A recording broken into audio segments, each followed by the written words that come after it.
Assalamualaikum warahmatullahi wabarakatuh. Jumpa lagi kita dalam mata kuliah komunikasi terapan pada pertemuan kedua ya, dengan topik yaitu RFID. Sebenarnya yang telah saya jelaskan pada pertemuan pendahuluan tentang wireless communication ya. Salah satu dari jenis small scale wireless communication itu adalah RFID, radio frequency identification. Nah, kalau melihat gambar ini mungkin sudah terbayang ya, bahwa ketika kita masuk ke hotel ya, atau masuk ke kantor mungkin sebagian, nah maka ada kartu yang kita tempelkan untuk membuka pintu. Nah, ini adalah contoh aplikasi dari RFID. Nah, aplikasi dari RFID ini sangat banyak sebenarnya. Misalkan untuk identifikasi suatu hewan gitu ya, identifikasi suatu sendal atau sepatu, jas misalnya gitu ya, yang pada sepatu tersebut atau yang pada hewan tersebut ditanamkan ya, atau ditempelkan modul RFID tag ya.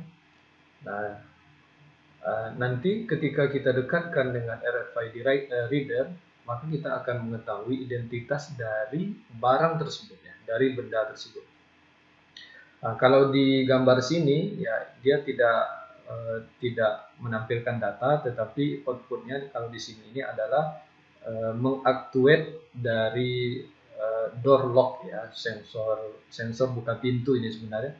Ketika identitas kartu yang kita tempelkan itu sesuai ya, sesuai dengan database yang dia punya ya, maka akan mengaktuasi door lock atau kunci pintu, mechanical door locknya, untuk membuat solenoidnya menarik kunci gitu ya, akhirnya kunci tersebut terbuka. Nah, kalau kita belanja ke swalayan-swalayan yang mungkin sudah modern gitu ya. Jadi ketika kita membeli barang ya, memasukkan barang-barang belanjaan itu dalam troli gitu. Maka ketika kita melewati gerbang tertentu ya, semua belanjaan yang ada dalam troli tersebut itu sudah terhitung. Nah, sehingga nanti di kasir itu hanya tinggal bayar ya, tinggal bayar. Atau misalkan kalau sudah auto detect dengan member cardnya kita, itu bisa langsung memotong saldo yang sudah kita depositkan. Nah, dalam pergudangan juga seperti itu ya, dalam pergudangan ya, kalau untuk inventaris barang-barang, nah ini barang-barang terutama yang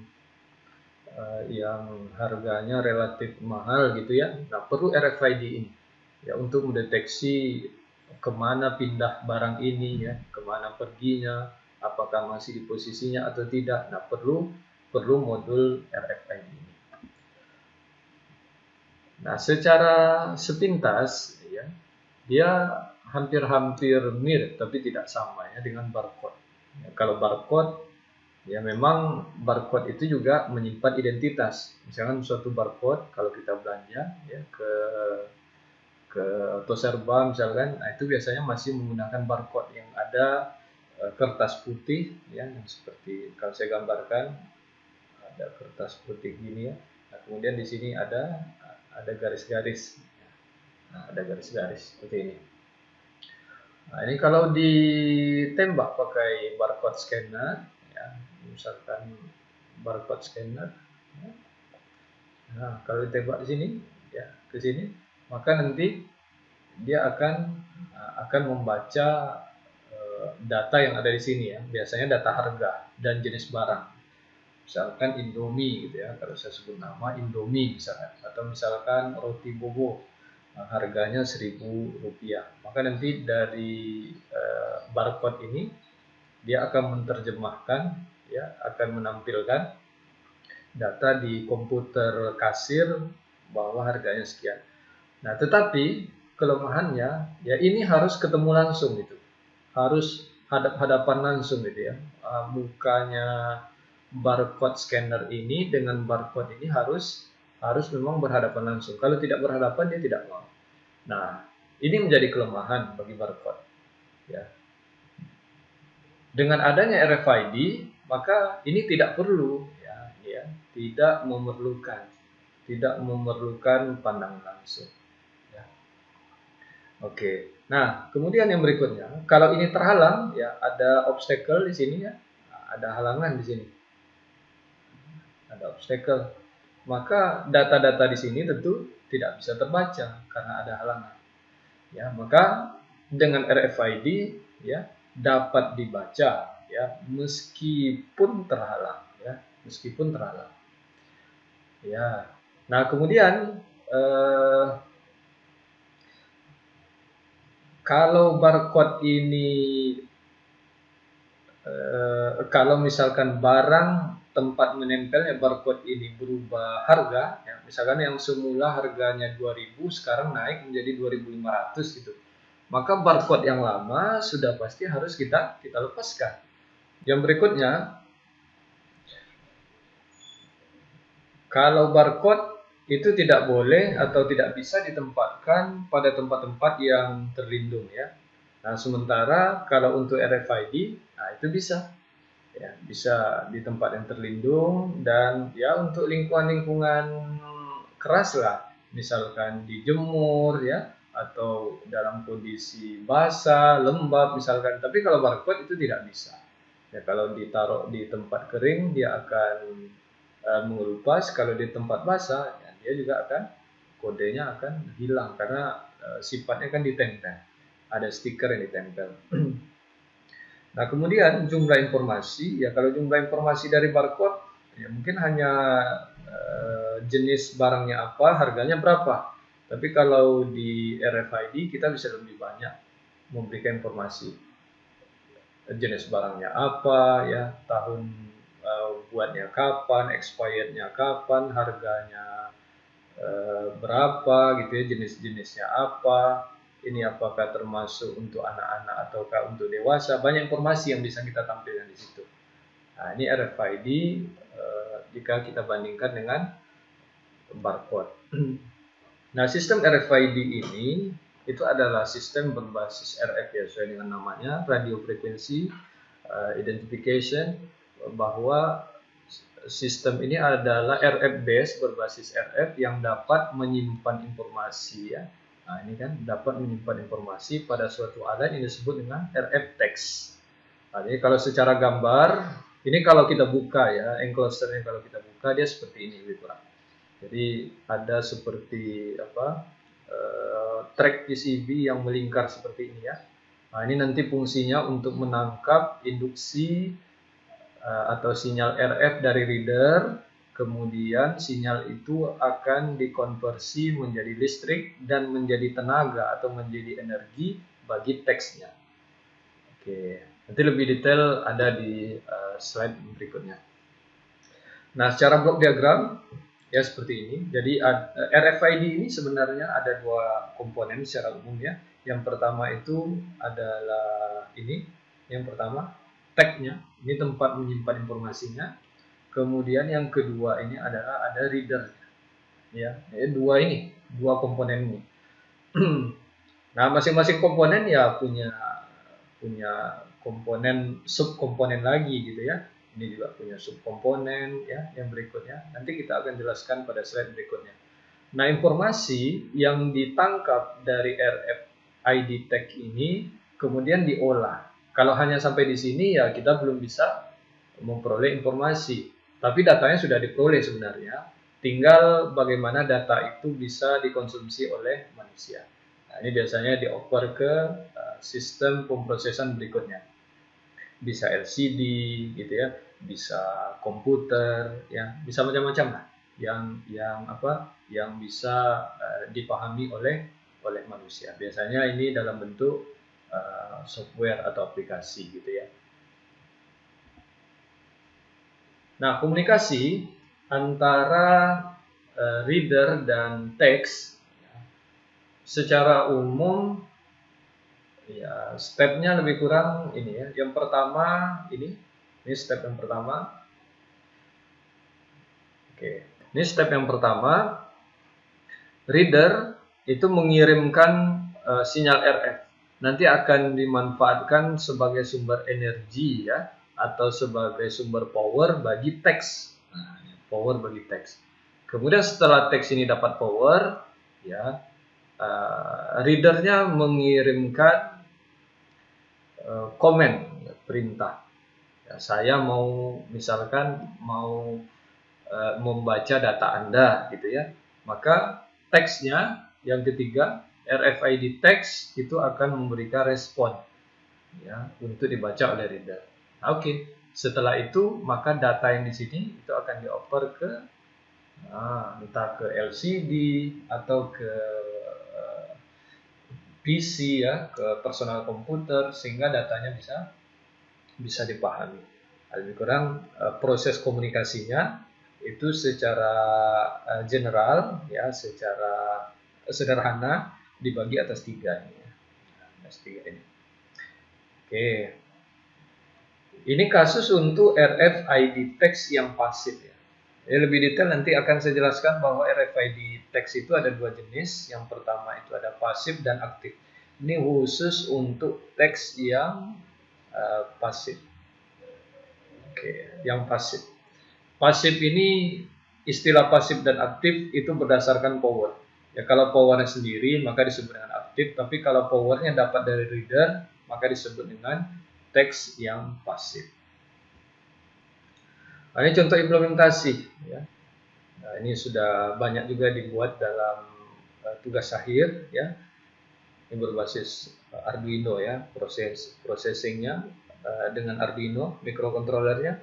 Jadi teks itu dibaca oleh reader, kemudian diproses oleh Arduino. Nah, dari sini ya bisa langsung secara fisik terhubung ke LCD, bisa ke PC ya, atau secara wireless ke data station ya, ke database, bisa aja. Nah, ini ke database bisa secara fisik maupun secara wireless. Oke.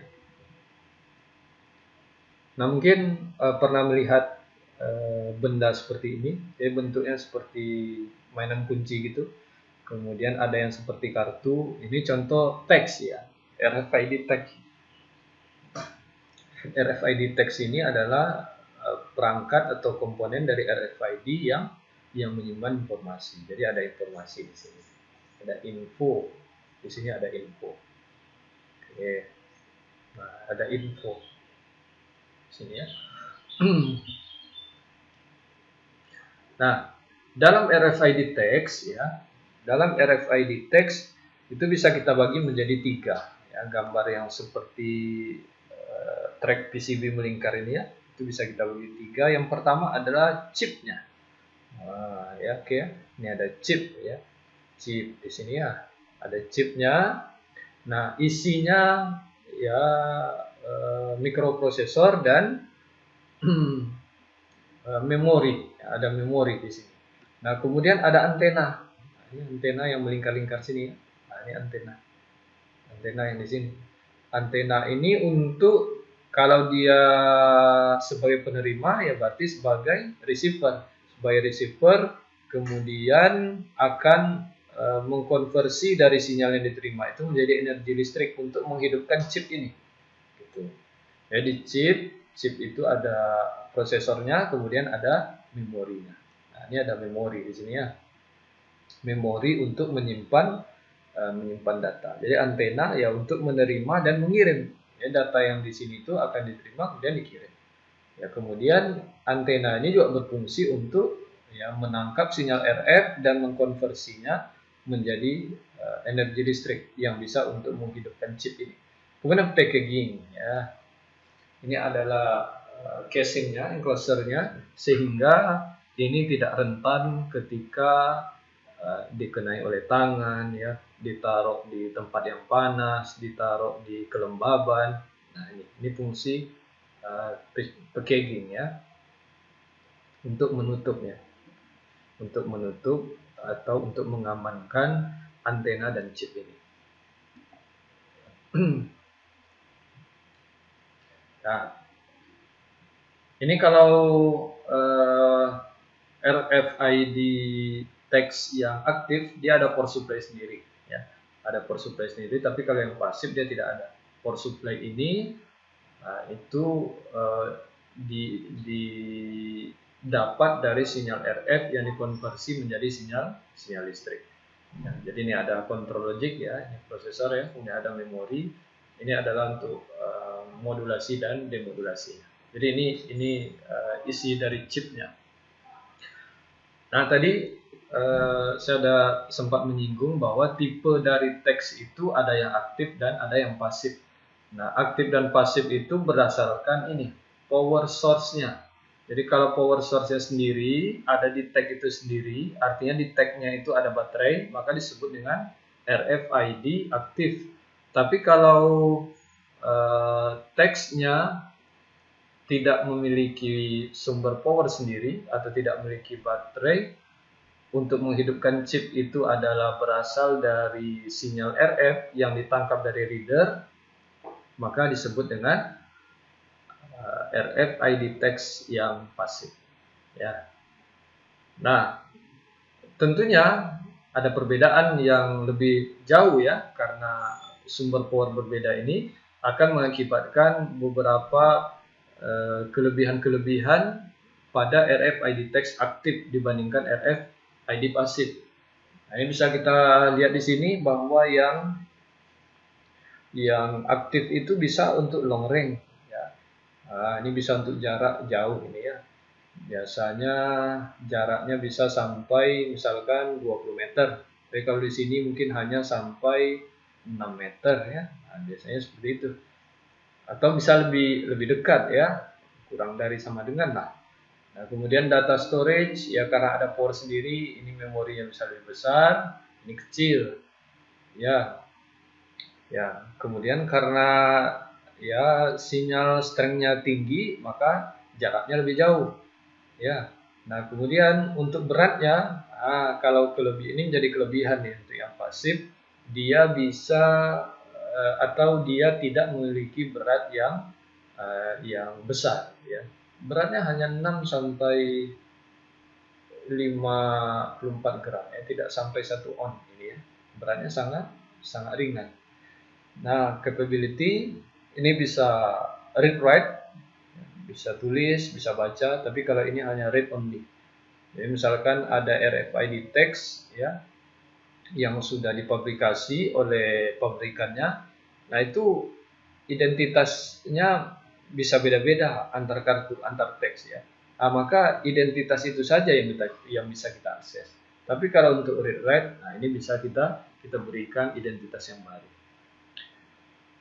Kalau masanya masa pakai, ya, operational life ini bisa sampai 10 tahun. Kalau ini ya long life, ya, unlimited selamanya. Kemudian memorinya ini bisa sampai 2 mega. Ini ordernya hanya kilo, ya. Maka data yang disimpan pasti lebih kecil. Oke, kalau masalah harga ini bisa berubah, ya. Kalau harga ini berubah tergantung kondisi kurs, biasanya kondisi ekonomi biasanya. Tapi kalau kita coba bandingkan, ya, ini 100, ya, ini 10 gitu, ya. Kalau misalnya kursnya 15.000, berarti ini berapa? 1.500.000, ini berarti 150.000, ya. 150.000. Nah, secara skematik diagram, ya, diagram skematik untuk rangkaian pasif ini, ya, simpelnya seperti ini. Jadi sinyal yang diterima, ini sinyal RF, ya. Kalau misalkan sinyal RF itu kita gambarkan sinyal sinusoidal, ya, kemudian masuk ke dioda tinggal separuh, ini penyarah setengah gelombang, ya, masuk ke kapasitor, ya,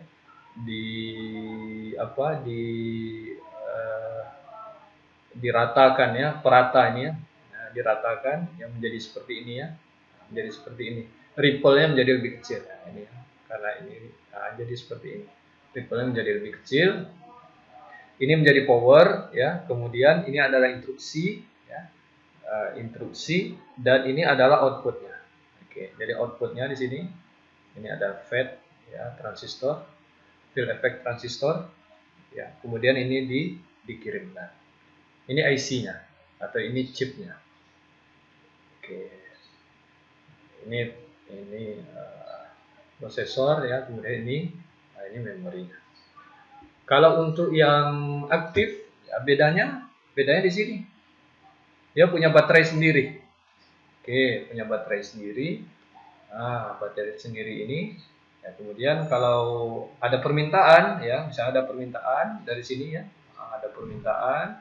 Oke, ada permintaan ke sini, kemudian oke. Nah, kalau instruksinya sesuai, maka dia akan mengeluarkan data yang diminta. Kalau untuk power ya langsung dari sini, dari baterai ya. Ini baterai. Nah, kalau dalam pemrograman untuk pengelolaan memori ya, bagaimana penyimpanan data di memori tersebut ya. Nanti kalau coba-coba mau memproses hasil atau membaca data dari teks ya melewati reader, kemudian di pemrograman misalkan menggunakan Arduino, maka ini adalah contoh pengalokasian atau contoh tabel pengalokasian memori pada RFID teks ya. Jadi ada 15 sektor, kemudian setiap sektor itu ada 4 blok ya, ada 4 blok setiap sektor dan totalnya ada 63 blok.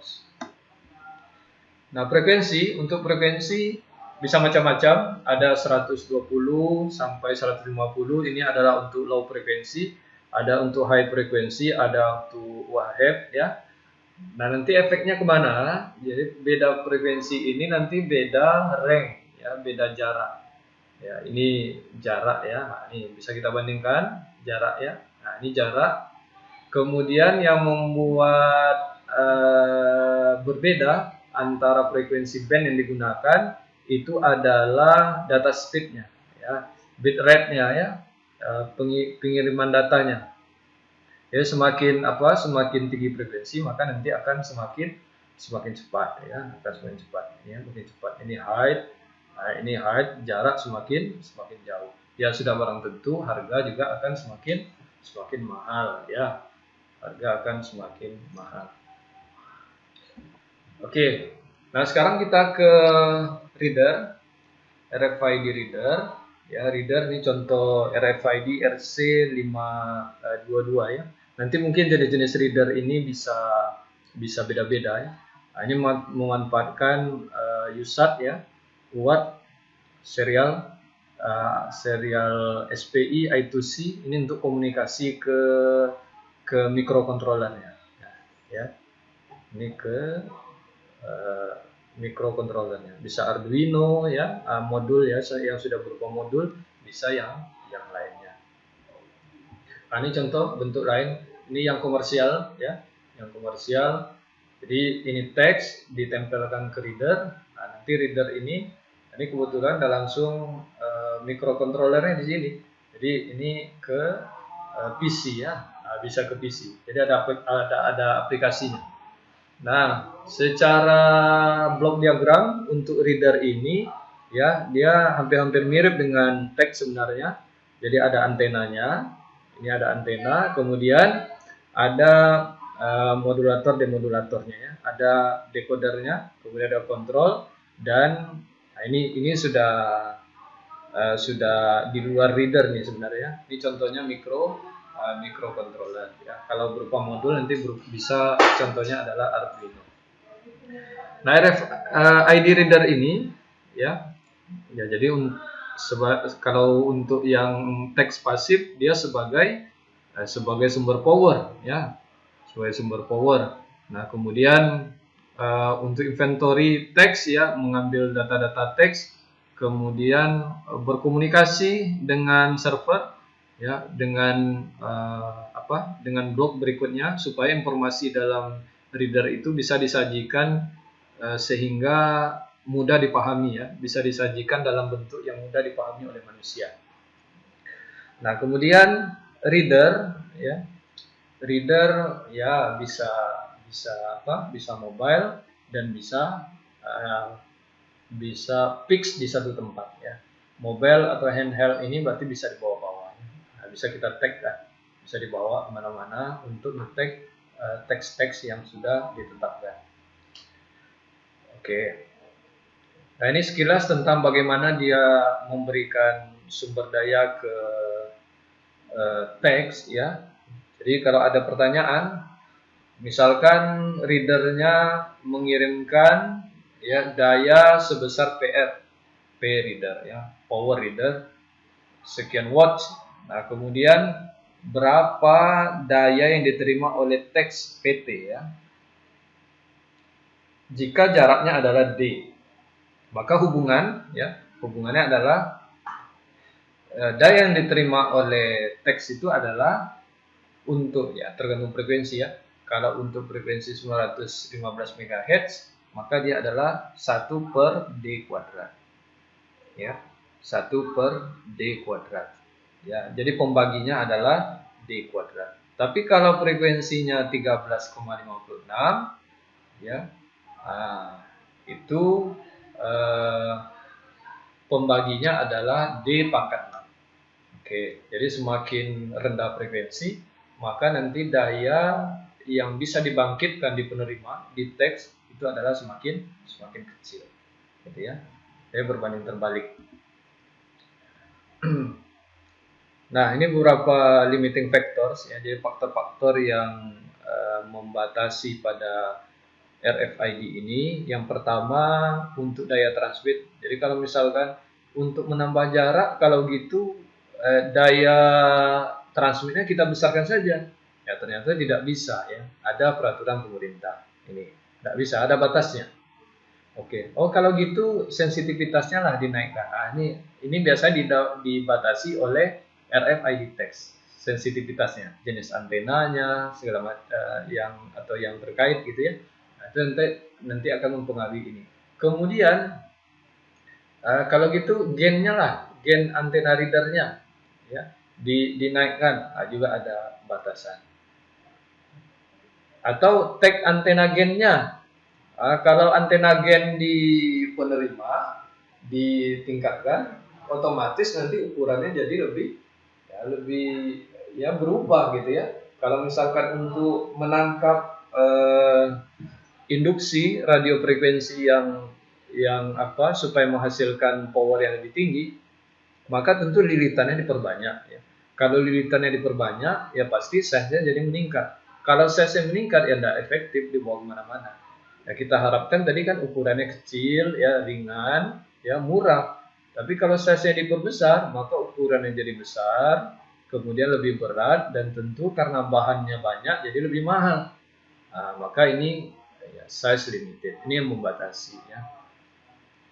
Oke, nah kemudian ini power required ya, ini by the chip sebenarnya ya, daya minimum yang bisa menghidupkan chip ya tergantung ini ya. Oke, tergantung jenis IC-nya. Jadi ada misalkan suatu ya sama seperti IC besar ya, ada yang bisa hidup di 3 volt, tapi ada yang bisa hidup di 5 volt gitu. Ada yang bisa hidup di 1,2 volt. Nah, ini tergantung pabrikan silikonnya, pabrikan IC-nya. Ya, kalau seandainya makin low power dia ya semakin mahal pasti, semakin bagus. Nah, kemudian modulator efisiensi. Nah, ini efisiensi modulator mungkin sudah dipelajari di mata kuliah sistem komunikasi. Nah, beberapa permasalahan, ya ini permasalahan yang muncul pada sistem komunikasi RFID. Yang pertama itu adalah reader-reader interference. Jadi kalau ada readernya lebih dari satu, ya saling menginterferen ke tag, gitu ya, reader to reader interference atau reader tag interference. Nah, ada juga yang teksnya yang terinterference gitu. Ya kalau reader ya berarti reader satu menginterference reader yang satu lagi. Ini ya. ini ke sini. Oke. Artinya ini ke sini menginterference, ini juga ke sini gitu. Nah, tapi kalau reader to text ya berarti dia ini ke sini, nah ini ke sini. Nah, maka data ini bisa dibaca oleh R1, bisa juga dibaca oleh R2. Gitu ya. Jadi tag-nya yang terinterference. Kalau ini readernya yang sebelah kiri. Nah, mungkin demikian yang bisa saya sampaikan untuk RFID ini. Semoga ada manfaatnya. Assalamualaikum warahmatullahi wabarakatuh.